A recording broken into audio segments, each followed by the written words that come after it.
মধ্যে বসিয়ে দিলাম বুঝতে আমরা একটা ডেক, তারপর দিলাম পেঁয়াজ, তারপর পেঁয়াজ কুচি গুলাকে বেরেস্তা করে রেখে দিলাম, তারপর দিয়ে দিলাম হলুদ, লবণ, মরিচ, আদা বাটার পেস্ট দিয়ে ভালো করে নাড়াচাড়া করে কষিয়ে নিব।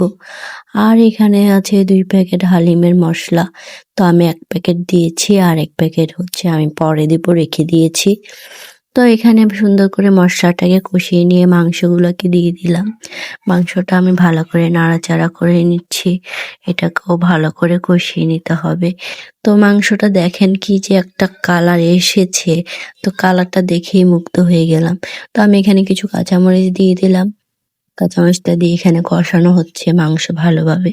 তো ভালো করে কষানোর পরে আমি এখানে হালিমটা আগেই আমি গরম পানি দিয়ে রেখে দিয়েছিলাম, তো সেটাকে ঢেলে দিয়েছি। ঢেলে দিয়ে এখানে হচ্ছে আমি এখন ভালো করে নাড়াচাড়া করছি, নয়তো এটা নিচে লেগে যায়। তো একটু ভালো করে নাড়াচাড়া করা লাগে, নাড়তেই থাকতে হয়।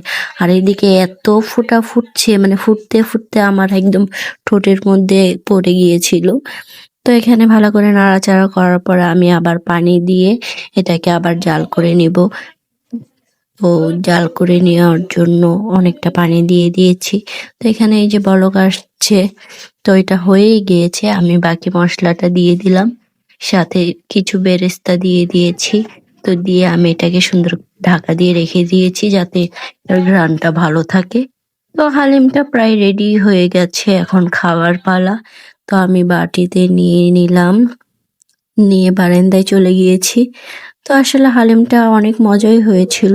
আমার কাছে দোকানের হালিমের থেকে বাসার হালিম বেশিই ভালো লাগে। তো আমরা বেশিরভাগ বাসায় বানাই, দোকান থেকে আনি না। তো আসলে আজকের হালিমটা কেমন হয়েছে তা সবাই অবশ্যই জানাবেন। ধন্যবাদ সবাই।